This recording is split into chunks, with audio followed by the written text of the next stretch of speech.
and welcome to the Voice Mood. I'm your host, Olivia Peck, your local millennial voice teacher.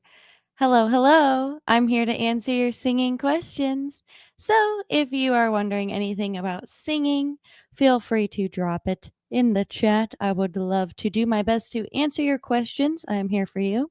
I'm also going to answer some questions from the week and the previous week that I forgot to talk about. Hello. Everybody's checking in. Yes, let me know you're here and let me know what you're wondering. I am very excited, as per usual. It is coffee time. Okay, it is coffee time. And we are talking about singing. Hey.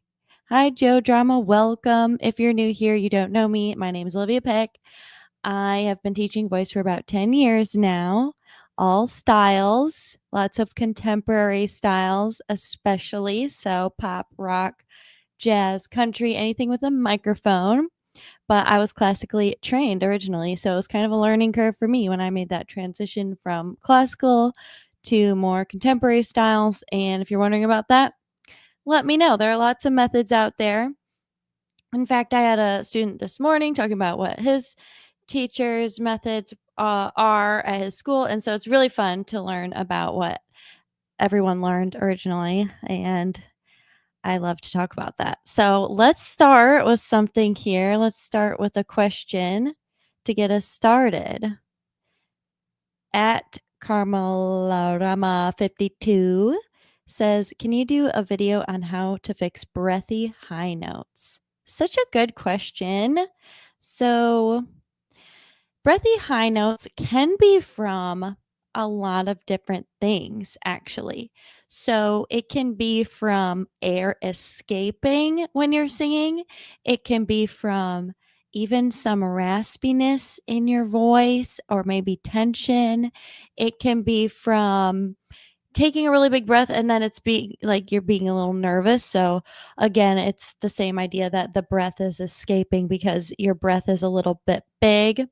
And I was thinking about this recently too. It could also be just a mismatch of volume and breath. So if you have a really big breath, but you don't have the volume or the intensity to get rid of that breath might kind of sneak out. So what I mean is if you're doing somewhere over and you're kind of letting that air escape somewhere over and you want it to be a little bit more focused, you could consider, well, maybe I'm holding back too much. Maybe I need to somewhere really use that breath and sing on the breath as opposed to letting it kind of sneak out. That could be one thing.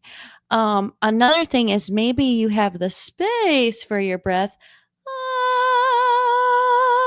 but not enough ping and not enough of that, what we might call resonance. So doing things like focusing the voice, maybe with the mask, as they say, somewhere, bringing it a little bit more forward. Even try opening the mouth a little bit more and smiling a little bit more. That can help with that. Or even the mixed voice techniques like meow, meow, meow, wah, making a brighter sound because it could just be that. However, sometimes people have really breathy voices because of a condition. So I'm not a doctor, but if you have a condition where your voice is generally always breathy because your vocal folds are just built that way, that's something to consider too. So I always recommend the creak, the door creak sound if you have a breathy voice or you're trying to get a clearer tone in general, trying the creak. And if you have questions about that, let me know. It's kind of a lot, but good question. Hope that helps. Let me know. Okay, so we have a question here in the chat. Hello, Harsha. Welcome back. I love to place hand around my throat and feel the movement there. Is it a good option to analyze your method, or is there any better option? Whoa, good question. So, this is a method I see with some techniques, and what they're talking about is like literally feeling the throat and feeling what's going on. I was not taught that way. I was not taught that way at all. So sometimes I will massage my tongue under here, my jaw, and sometimes I'll massage around my throat, but that's about as far as I go with touching my throat. So, not saying it's wrong or right, but it depends on, what works for you. And that's about as much as I can say because I don't really use that method. I'll tell you what I do use to analyze my throat and what I'm doing is mostly feeling, you know, d- feeling it out. Does it feel like it's pushed? Does it feel like it's pinched? So, trying different things with my breath control, my volume, the sense, how I would describe the sensations I'm feeling while I'm singing. That's what I do, kind of trial and error. Everyone describes, so here's the thing, everyone describes how they feel when they sing differently.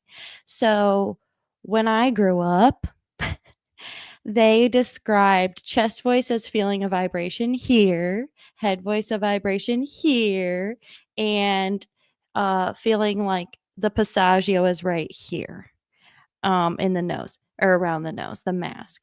And that checked out. Like a lot of people said, "Oh yeah, I feel it." But there are plenty of people who that doesn't make any sense to them. So again, this is why it's very individualized, a very individualized thing, like whatever works for you. So what works for me a lot is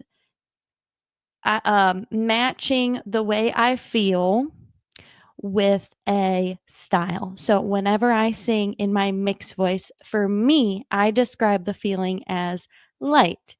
Similar to speaking, my tongue is more flat. My maybe my lip is a little bit lifted. Yeah. Um and it feels like a small sound, a very like gentle small sound. But other people have described like their mixed voice as this feeling, oh, this shape in the back, or they feel like there is a space back there.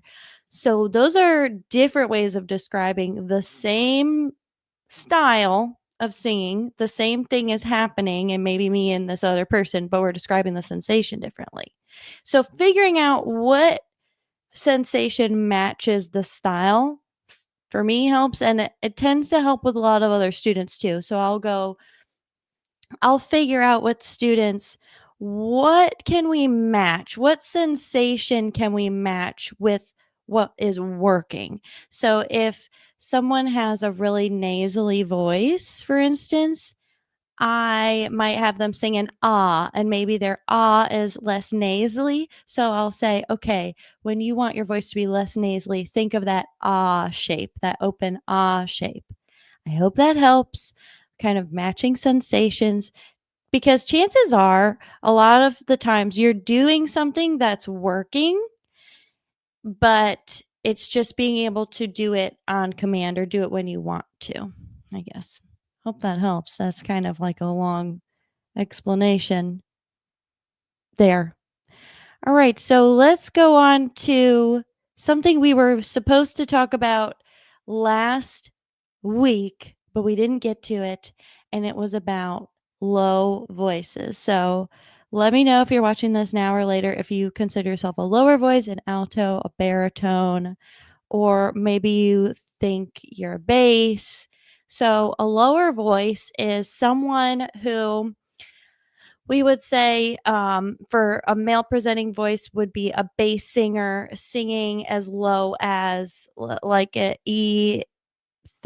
E2, even sometimes all the way up to maybe middle C, maybe the C or E4, that type of thing. That would be like a bass. So that like 2-octave range, but it could be smaller or bigger depending on the voice. And then tenor voices would be around C3 to C4, maybe even C5, like that 2-octave range. So they're singing, well, a lot of people consider tenors singing, like all the popular music seems to be tenors, which is not true necessarily, but sometimes basses and baritones have a hard time finding songs that fit their voice because their voices are just so low. And it's not that they can't sing high at all. It's not that they don't have a great pitch or something. It's just that their voice is naturally lower than maybe what they want to sing, and they're not finding songs that fit their voice, that type of thing. Hey, Hestia. Hey. Thanks for chiming in. If you have any questions, let me know. Yeah, if anyone has any questions as we're going, as I'm talking about low voices, let me know. And then alto voices, they're like the female presenting low voices. So think Lauren Daigle, Tracy Chapman, those types of voices. I just did a video on range. So if you're curious, like, what are you talking about? That was the video. And I just wanted to touch on this thing about low voices because I feel like a lot of lower singers feel like they don't get a lot of play in the pop culture or what is popular, and they have a hard time finding stuff. And a lot of basses feel like, oh, I don't want to sound like Elvis or Frank Sinatra or someone with a lower like classical sounding voice, but the truth is you don't have to. So in that video I give a bunch of examples of basses and baritone basses, lower singers that are male presenting, and some alto voices if you're curious about that.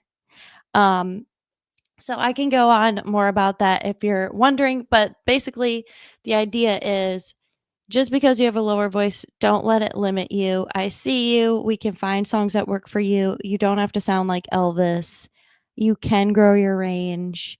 It just might be a little bit of a journey, and we might not be able to grow it like an entire octave, but find something that works for you. So that's just what I really wanted to say about that I didn't get to say in that video. All right, so we have a little comment here about singing. Thanks for chiming in. I was warming up and doing scales to deepen my voice, and I had so much fun. Like I hum, then I go ah ah sound or oh oh. My voice went low. I surprised myself. So cool. Thanks for sharing that. That's a really good strategy, I think. So if you want to expand your low range or bring out some more sound in your low range, like Hestia is talking about, she's saying maybe she did something like ma ma There's another one too that is similar. This is a good one. You do a little bit of a glottal, so you go oh,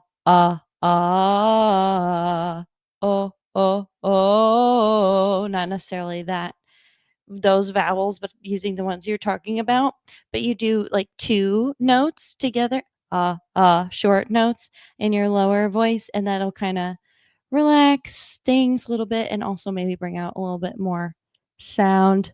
Perhaps I would do that like tenor voices. I would say that's a good warm up for tenor voices or male voices who are trying to access their low range more. So yeah. And doing runs is great too. Yeah, doing runs is really great for your breath, for your agility, for precision, and it helps you navigate your range really quickly, really quickly. So, great point about that. All right, so we're going to look at this comment that I didn't get to last time either, or a couple weeks ago, I feel like, about Dio. Have y'all heard of Dio? Oh, well, we talked about it, but I didn't react to it. And I think this questioner wanted to hear my reaction of this singer. So who has heard of Dio? Okay, so he was like rocker who this guy's talking about how he is the king of metal, some people said, just because of the devil horns thing. Some more lore about that I don't know, but he's really looked up to for his voice, and I can see why. I took a sneak peek of his singing, so I'm gonna listen to that really quick. Might as well. Let's just do that now. And if you have any questions in the meantime, pop them in the chat and I will answer them after I listen to this. Let's see what's going on. I'm going to pause it a lot because I don't want to get copyright strikes. Wait.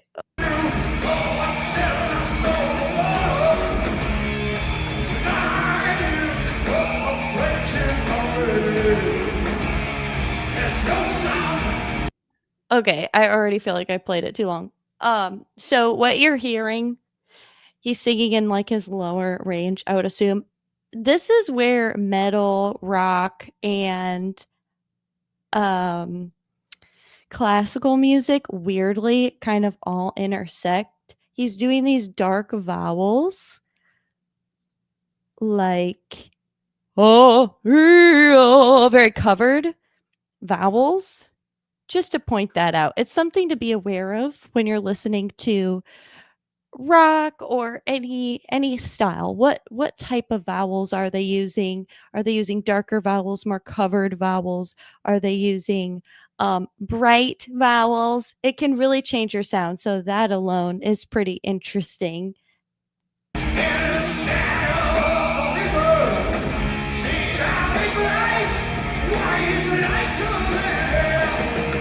Okay, so I'm hearing a little bit of compression. It sounds super healthy. This is 2004. So obviously this is working for him. It sounds healthy to me in terms of longevity. And typically that kind of thing is. So he's keeping it nice and he doesn't sound like he's shouting, right? So this is another example where this is a microphone technique. There is some projection a little bit, but it's very like almost I would assume not super loud projected like shouty. It's more right here. And kind of leveraging the in the low voice, kind of relaxing a bit more and doing more covered vowels, but almost singing in a uh more open tone, almost theatrical, uh even some could say classical sounding, which is something you hear like a lot of those 80s rockers do, a lot more open.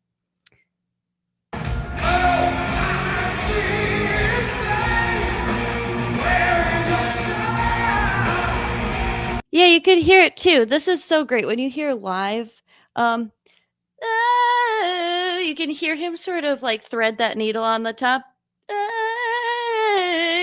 Obviously, this is low for me, but how he's not slamming right in the note or like shouting on the note, he's kind of like easing into it and then sliding down really nicely. And those really choppy notes leading up to it. Uh, uh, eh, eh. Really cool. It's also kind of a strategy to get that breath engaged, get the precision there. Oh, I see. He can adjust his technique based on how high he's singing when he sings short like that. All right.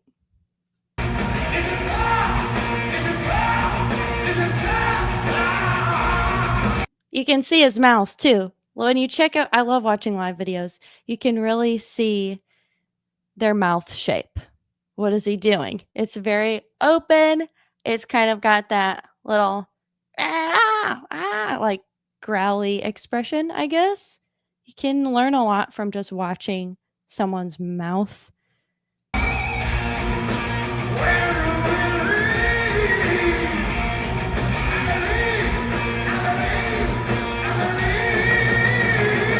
Again, so he's not doing like a shouty thing here either. It's very much almost in a nice open nice open tone. And that's what saves your voice. You're not always doing the scream, the growling, the all that stuff, the full intensity stuff. You're balancing it out with a more open sound, and it's nice and present. The voice is nice and present. Sounds good. It's in tune. I mean, I don't it doesn't sound like he has auto tune going on. I mean, most singers do have a little bit, even live, but it doesn't sound like he's got even backups or really anything.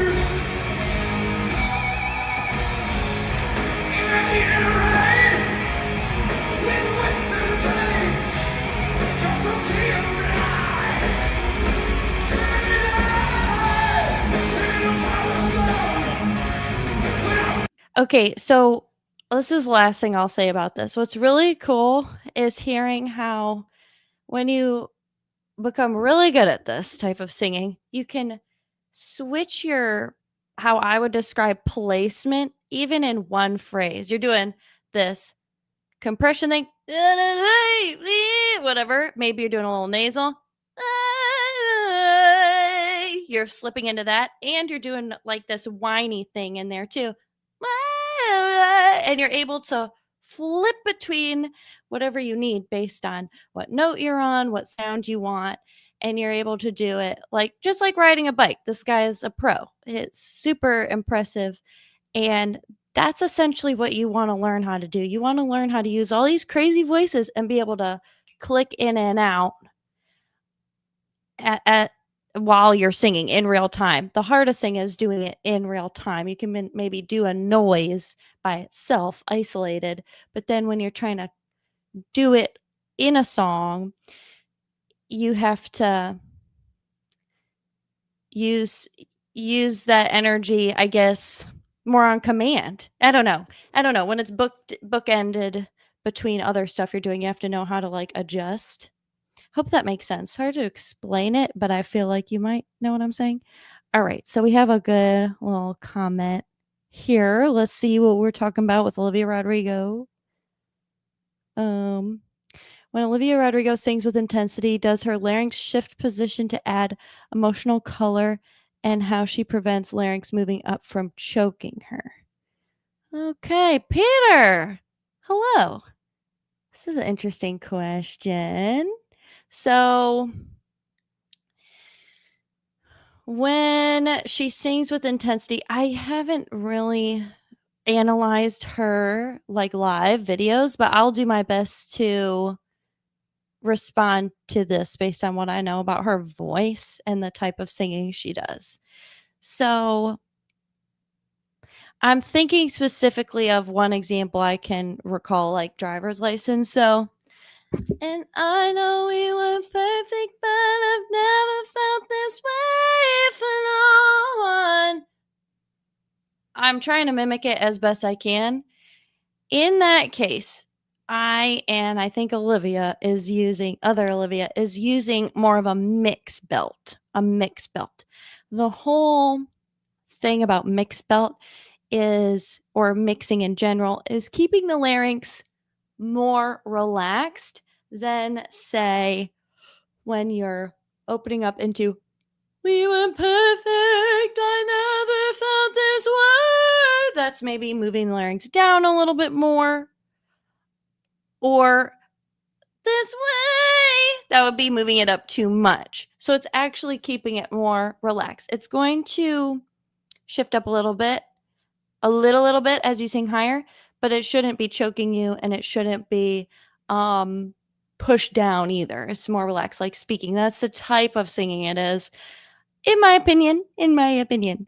Now, as far as adding emotional color, I think that comes more from dynamics, vowels, and kind of the very, very, very slight layer you put over that mix. So she's not singing, "I know we weren't perfect, but I've never felt this way for no one." That would be just mix without any color, no emotion. And but the larynx is the same both times. Way, way. The larynx is doing the same thing whether I'm adding a little chutzpah, a little color, or whether I'm singing it neutral without any expression or emotional color. The way to add emotional color would be maybe adding a little bit of a, I hate to say whispery quality, but maybe using a little more resonance in the nose, like if no one, a little flip in there, no one. So that means you're flipping it into the nose a little bit and then letting it drop, no one. If she was doing something like that, so kind of playing with the resonators, the nose, the cry, the shape, no one. You know, you can change the shape of the vowel if she's did. And I know we were perfect, but I've never felt this way. Different sound than way. So it's the shape, in my opinion. It's more than the shape than maybe the larynx. But that's a really good question. Thanks, Alex. I'd love to see you react and analyze other favorite famous live songs. Would you ever do videos like that? Maybe if you guys request it, then maybe. I'm very hesitant to. I don't know if I'm good at it, and the reason why is I don't react to a lot of videos is because I just like to talk about what I know, and if I feel like I'm overstepping or if I'm not don't know the history of a singer, I don't want to, and I never wanna be negative. So that's the thing, I never wanna be negative either. I like, being really complimentary to singers because it's a hard thing, like, it's so hard, and I feel like a lot of reaction videos, like, it's just I don't know, it has this can have this negative undertone, but maybe not. I mean, I love Chris Lipe and how he does his stuff, and nothing's ever negative, really. I mean, I'm sure stuff is, but I watch mostly everything seems positive, so I don't know, but y'all let me know. I'll definitely react if you want me to. Like if you have a suggestion on something you want to see, then plays. Also, if anyone ever takes a voice lesson with me, then you'll really I feel like I'm even more honest and able to analyze stuff in voice lessons because I know you, I know your well, not reacting to your voice. I'm going to help you with your voice and be very honest with that. But talking about other singers and everything, we can really get it have a deep conversation about other singers too in a voice lesson, which I really love, and how they relate to your voice. So that can be really, really fun. So I don't want to rule that out if you're a student of mine. We can definitely do that. But as far as reacting on the channel, yeah, let me know. Let me know what you want to see. Okay, and speaking of different forms of media and all that, this was a poll in the Facebook group. If anybody's part of the Facebook group, there's a link in the description if you want to join it. But I did a poll in the Facebook um, group. Let me know what you're wondering. Like, what is coming up for you? What are you wondering? What actually is belting? Am I breathing correctly? Is there a moment everything just clicks? How important is natural talent? These are the things we wonder. So I'll talk about these after I put this comment up here. You position larynx so well. Are you Olivia Peck or Olivia Rodrigo? That's funny. Ha ha ha. I wish. I love her voice. Olivia Rodrigo is great for sopranos trying to find their belt or mix because her songs are very friendly to that style. Okay, so looks like only 1% was wondering what actually is belting. I'll just say it's defined as a chest dominant sound, although it can be defined, in my opinion, it depends on the singer. So some singers might be more mixed belt or more chest dominant higher than a lighter voice. I don't know if that makes sense, but if you're wondering, I would watch the video Common Misconceptions About Belting by Matt Edwards, and I talk about it all the time because I think it like covers everything. um, but belting is achieving a specific sound, although people use it to describe like so many different types of singing, even though really it's supposed to be that pop sound, right? Rock sound, right? And usually referring to mix or chest, not necessarily head voice, right? I think we all can kind of agree. Okay, and then am I breathing correctly? A lot of people don't know if they're breathing correctly. Good news. This is something you can kind of figure out. And here's what I'd recommend. If you're not sure if you're breathing correctly, give yourself permission to break the rules. Kind of like what we were talking about earlier with how sound or sensations are different for everyone. Breathing is similar. So if I say take a big breath to you, but to you a big breath is this, like barely breathing, but to you that's a big breath, then yeah, it's like going to be kind of hard to figure out what's going on. And this is like if you don't have a coach. If I have a student, I can definitely tell you, okay, yeah, probably too big of a breath, too small of a breath here. We can break down your whole range and when to take a big breath or small breath. But if you're working on your own, trial and error and break the rules. If you have been told breathe really big for this, try taking a small breath. Lip trills are really good for training your breath. And any type of like SOVT exercises, like with the straw and stuff like that. Really good for that. Or doing humming exercises. All really good. Okay, is there a moment everything just clicks with singing? I don't know. Y'all tell me.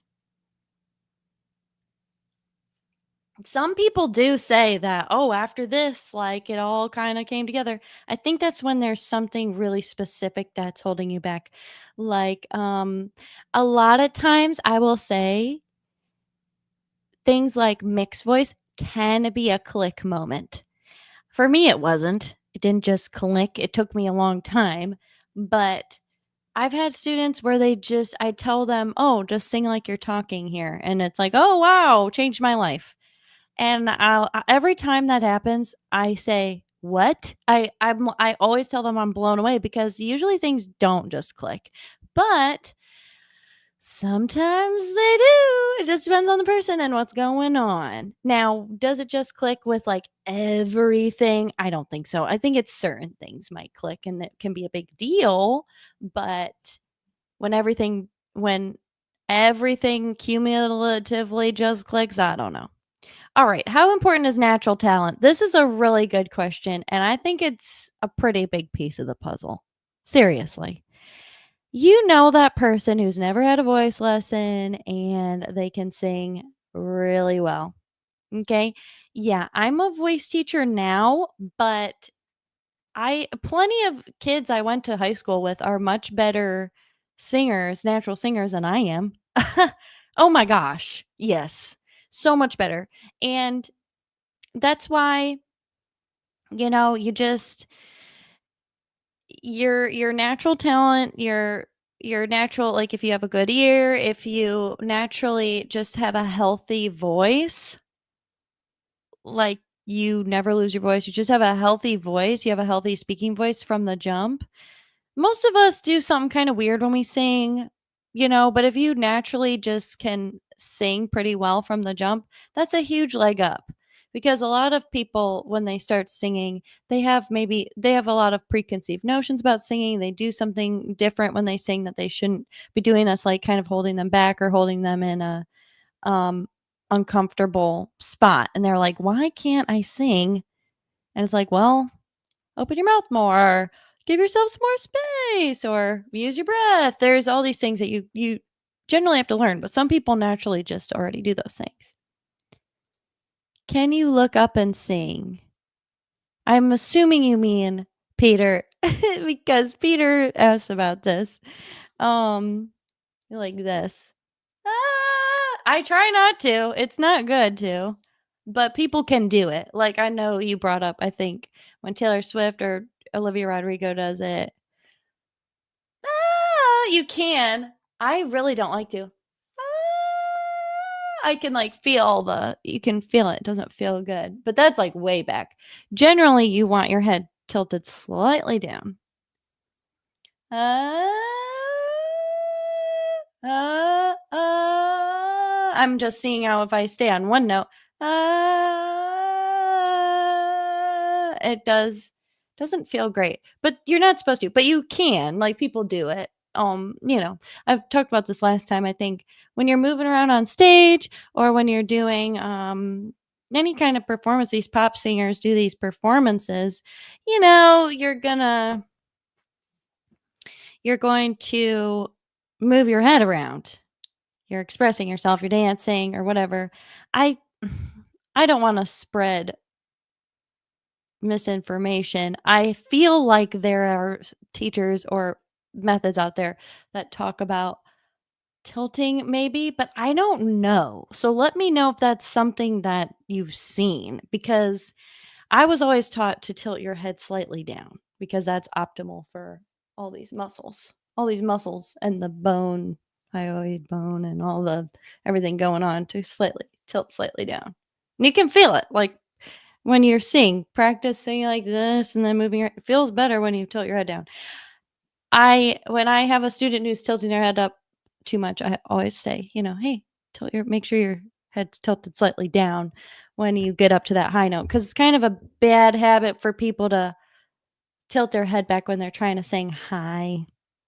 So anyway, good question. Yes, and if you did want to sign up for a lesson with me, I'm just going to do this now since there isn't a question in the chat ski. You can book a lesson with me on oliviapeck.com. There's a little questionnaire and hit me up. Wednesday's the day. Wednesdays I have a lot of openings and it's starting to fill up though. So if you want to jump in, let me know. Thursdays are pretty busy. Tuesdays, there might be a time on Tuesday also. But let me know if you want to take a listen. I'd love to work with you. Any other questions, guys, about singing or performing or really anything? I'm here for you. I'm excited for the next video. I don't know what I'm going to do it on. If you have any suggestions, I still have to do a video on breathing and learning music. So I've been sort of figuring out how I'm going to do that. Also, let me know, do you think I should start a Discord? Because I have like a membership program and I was like, well, maybe that should include Discord. Let me know. Does anybody use that? I feel like a lot of people do. I'm late to the party. But then I could do more streams and stuff on there. Anyway, let me know. But if y'all don't have any other questions, I'll end it early. But I love doing this with y'all and it's just such a joy. So thank you for being here. I know it's a little bit slower on this Wednesday, but hey, if you're watching this at a later time, you can drop your question in the comments or whatever, and I will talk about it on the next live. Okay? All right, y'all.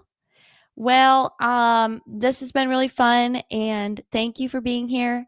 And I look forward to further questions next time. It looks like Wednesday is a good day, though. So I think next week on Wednesday, you can expect another live from me. So keep an eye out for that. If you haven't subscribed, go ahead and subscribe and like this video if you found it helpful.